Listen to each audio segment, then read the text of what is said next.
രാത്രി 9:30 തിരൂർ മൂച്ചിക്കലിൽ പ്രവർത്തിക്കുന്ന French fries എന്ന സ്ഥാപനത്തിലാണ് അക്രമമുണ്ടായത്. ഭക്ഷണം പാർസൽ വാങ്ങാനെത്തിയ 2 യുവാക്കൾ തമ്മിലുള്ള സംസാരമാണ് പിന്നീട് ഹോട്ടലിന് നേരെ തിരിഞ്ഞത്. അക്രമത്തിൽ ഹോട്ടൽ ഉടമ അസീസിനും ജീവനക്കാരനായ ജാഫറിനും ഭക്ഷണം വാങ്ങാനെത്തിയ മറ്റൊരു യുവാവിനും പരിക്കേറ്റു.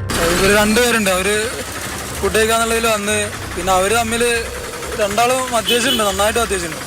പിന്നെ അവര് തമ്മിൽ പ്രശ്നമായി. അതിൻ്റെ ഇടയിൽ പിന്നെ ആദ്യം അവൻ എന്നെ അടിച്ചു. പിന്നെ എൻ്റെ സുഹൃത്ത് തന്നെയാണ് കട ഷോപ്പിലുള്ള ആളാണ്. ഓനടിച്ച് കസാര എടുത്തിട്ടാണ് അടിച്ചത്. പിന്നെ കടയിലുണ്ടായിരുന്ന സാധനങ്ങളൊക്കെ തല്ലി പൊട്ടിച്ച്. നമ്മൾ ഡിസ്പ്ലേ വെക്കുന്ന ഗ്ലാസ് ഉണ്ടായിരുന്നു, അത് ഗ്യാസ് കുറ്റി ഊരിയിട്ടാണ് അവ എടുത്ത് അടിച്ചിട്ടൊക്കെ പൊട്ടിച്ച് അമർത്തിയിട്ട്. സംഭവവുമായി ബന്ധപ്പെട്ട് 2 പേരെ താനൂർ പോലീസ് അറസ്റ്റ് ചെയ്തു. താനാളൂർ സ്വദേശി അജയ് കൃഷ്ണൻ, മൂച്ചിക്കൽ സ്വദേശി ജയകൃഷ്ണ എന്നിവരാണ് പോലീസിന്റെ പിടിയിലായത്.